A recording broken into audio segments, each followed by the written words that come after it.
way too cool for door handles. In their wisdom, MG left them off, instead opting for a unique cable system inside the door frame, keeping the body clean and pristine.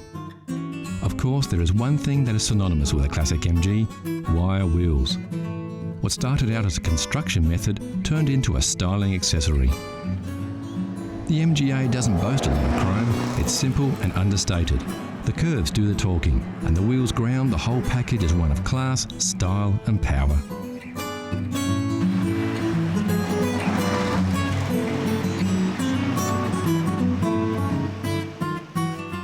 The real appeal of a classic MGA is the romance. The romance of rolling through the countryside, wind in your hair, wire wheels rotating under you, turning heads with your very stylish and fun machine. It's the same for all classic car lovers. For devotees of the MGA, it doesn't get better than this, and we're inclined to agree. So you've just hit 40. You're feeling cashed up, your hairline is fast travelling to the northern hemisphere of your head. So you've decided to take the plunge and get yourself that little sporty classic car you've always dreamed of, and get some wind in your hair before it all disappears and you find yourself shopping for a glue-on toupee. Right now, your heart is set on a Sunbeam Alpine, just like the one James Bond drove in Dr. No. Well, let's take a closer look at the damage to your hip pocket. There were several models of the Alpine produced between 1959 and 1968. The body shape didn't differ much between models, only performance.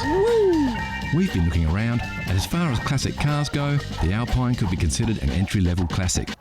Of course, the prices vary, but generally at any one time there are a few on the market to choose from.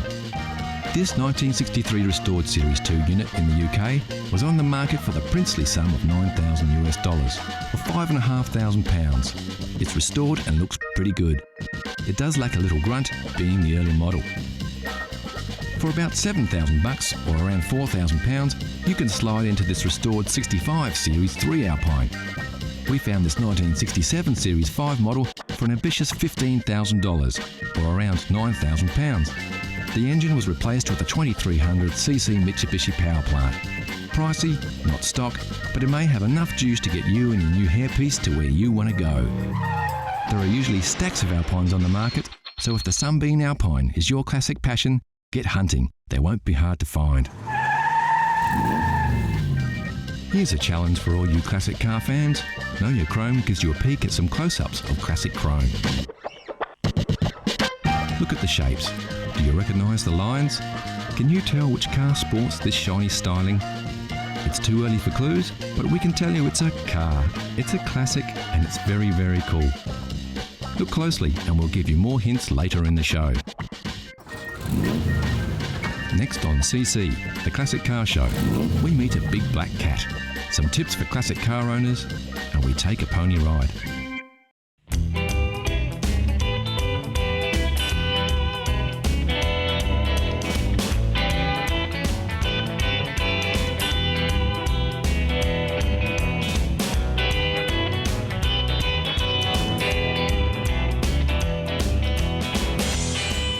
This is a 1959 Chrysler Royal four-door sedan. It's in A1 mechanical condition, and due to the simplicity of its six-cylinder Cube Dodge motor, anyone with a few basic skills can keep it that way.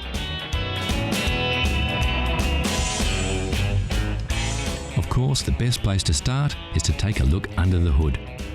On the left-hand side, check the brake and clutch fluids. No oil leaks are a good sign that all the hoses are intact. Quickly check the fan and inspect the radiator cap and water level.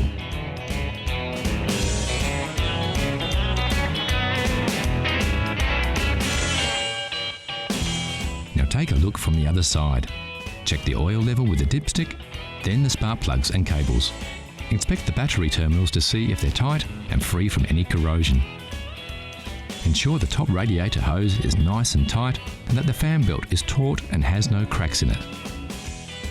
The leads and wires to the distributor cap and starter motor should also be tight. The distributor cap should be clean and high tension leads all in place. Okay, the engine looks good to go, so always fire her up just to make sure she sounds as good as she looks.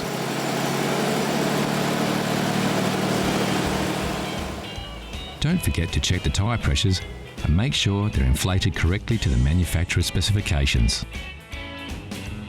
Also inspect the tread depth and check for uneven wear or foreign objects in the tyre tread. While the car is at the correct height, quickly check for rust under the mudguard here and under the front mudguard.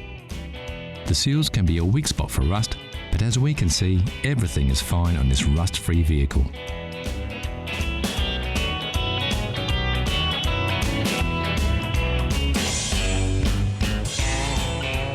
So that's about it. A few simple maintenance checks should keep your Chrysler Royal in great condition for another 50 years. And the best thing of all is that you can roll up your sleeves and do it all yourself. Yep, there's only one thing better than the smell of aging leather, and that's the smell of engine grease on your hands.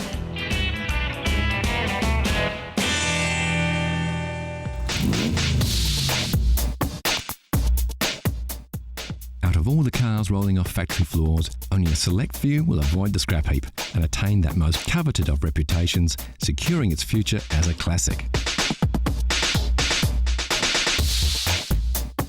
This is a Mazda MX-5. It has all the features that we think will give it a fighting chance to one day be a collector's car.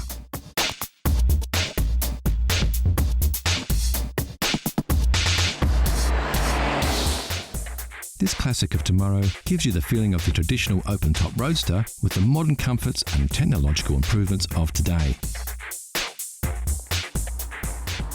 Sure, to really get the most out of this vehicle, you're going to have to look after it well. Keep it garaged as often as possible and hold on to it for 30 or 40 years. If that's not too hard for you to do, you can have a sports car of today and a classic of tomorrow.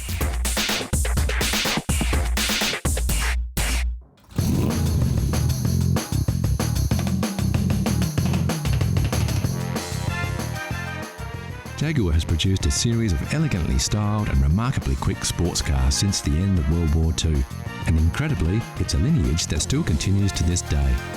The XK series began in 1949 with the XK120, one of the most powerful cars of its day, and reached its peak with the production of the legendary XKE, commonly known as the E-Type Jag. With its combination of good looks, high performance and competitive pricing, the E-Type became the icon of 1960s motoring, and when the car was released in 1961, Enzo Ferrari even called it the most beautiful car ever made.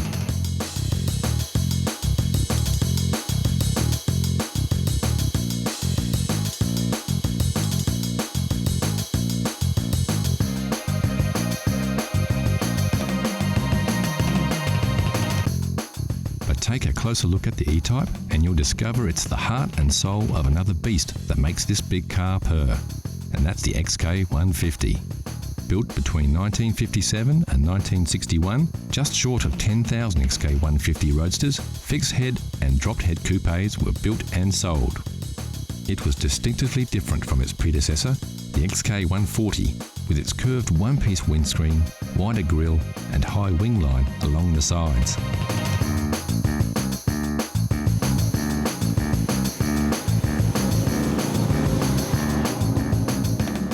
Although in production for just 4 years, the 150 legacy lived on under the hood in thousands of E-Types that followed during the next decade.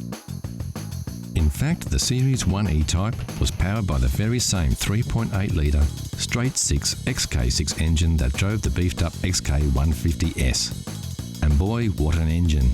It pumped out 265 brake horsepower, easily topped 135 miles per hour, and could sprint from 0 to 60 in just 7 seconds.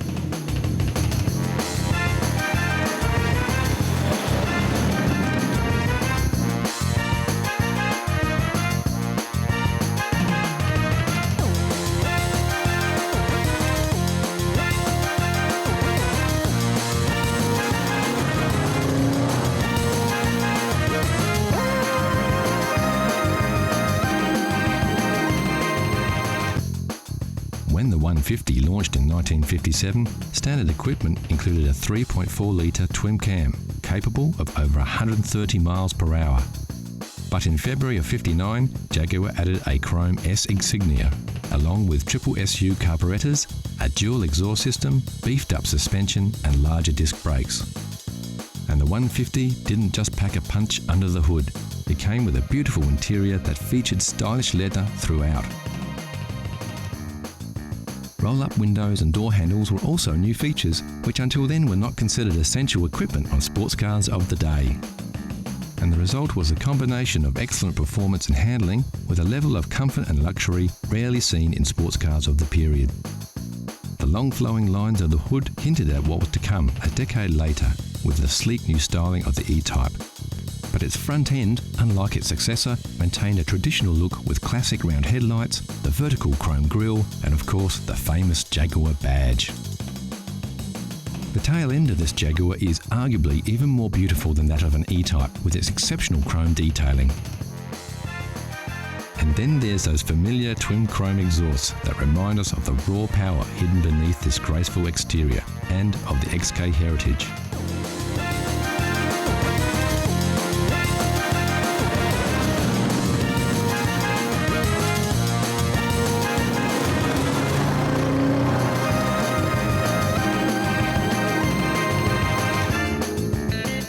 In March 1961, the first E-Type rolled off the production line and into the hearts and minds of the rich, famous and everyone with an eye for beautiful design.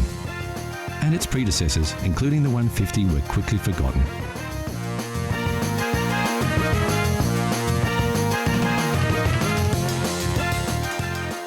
Yet, without its XK lineage, the stunning styling and superb performance of the iconic E-Type Jag would never have been possible.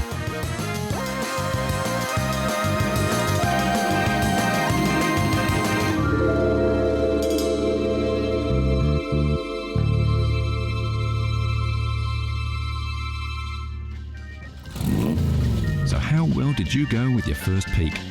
How well do you know your chrome? Here's a quick update. Did you guess it right away, or are you still pondering? Take a look at these shots. We're showing you a little more of the car here, so you should be able to pick it. The answer is coming soon.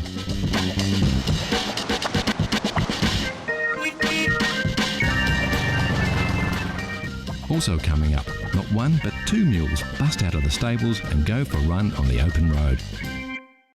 So how well did you know your chrome? If you said it was an MGT, you would be right.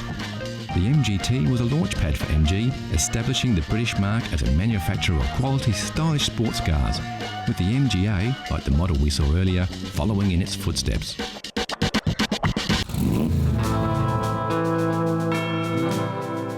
The classic road trip doesn't need a destination or a predetermined route. It's less about getting from A to B and more about everything in between.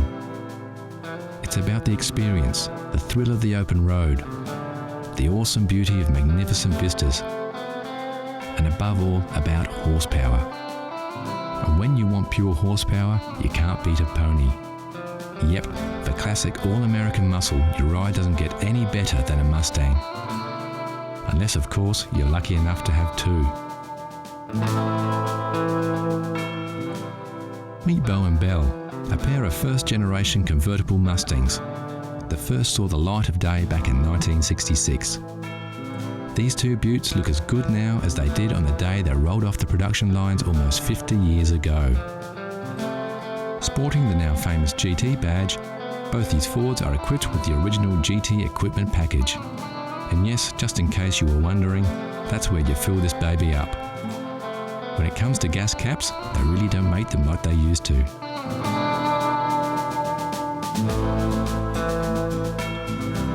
Both these Mustangs feature fully automatic electric soft tops, an original feature built into the car way back in '66. So now that the sun's up, let's get those tops down and let Belle and Bo loose on the open road.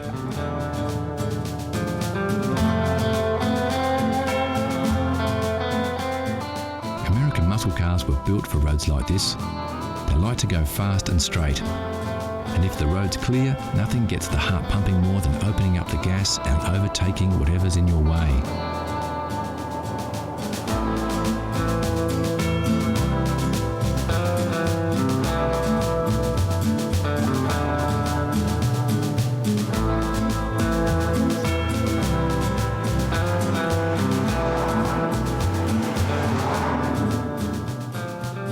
first generation Mustangs were produced between 64 and 66 and broke all kinds of records when they came out. Over 1.5 million pony cars hit the road in just 2 years, and with so many vehicles out there, tracking down parts is a breeze. It looks like this road trip has taken a quick detour off the beaten track, but as we can see with their short wheelbase and wide track, Bell and Bow look just as good on the dirt as they do on the hard stuff.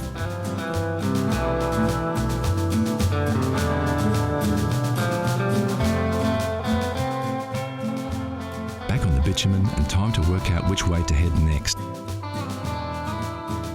Yep, it looks like due south is as good a way as any.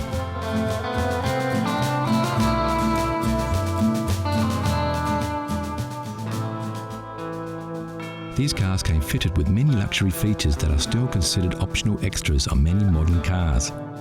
Power steering, disc brakes, and even air conditioning were all standard features on Mustangs of the period. Despite their age, driving these Mustangs isn't very different from driving a modern car. Sure, they won't hug the road and don't have the same kind of turning circle, but in terms of ease, they're just the same. The big difference being that today's cars don't have as much style and charisma. So let's pull over and take a closer look at these two beauties. Both cars have their original pony interiors with those embossed stallions that remind us of their majestic equestrian heritage. Bow's seats are a classic two-tone, while Bell's upholstery is simple and clean. Both interiors are magnificent and their pristine condition belies their real age. Under the hood, these beauts look every bit as good as they do on the outside.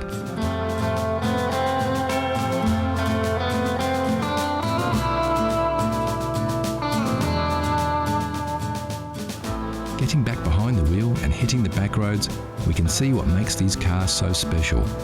With their soft tops down, winding their way through spectacular scenery, it's possible to forget that we now live in the 21st century. They take us back to another era, and they do it in a way that only a Mustang can.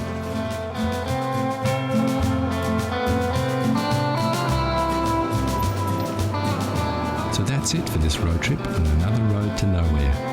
And what better way to bid farewell to Bow and Bell than to watch these two ponies ride off into the distance to who knows where.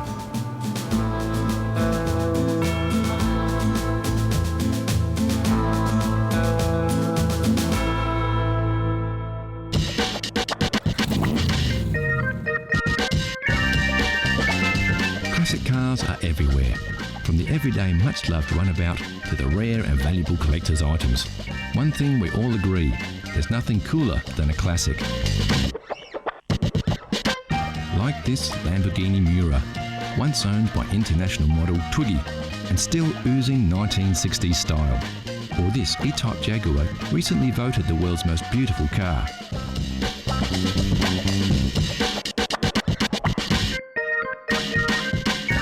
Of course, like you saw in the buyer's guide, you don't have to be rich to drive a classic, you just have to love classic cars.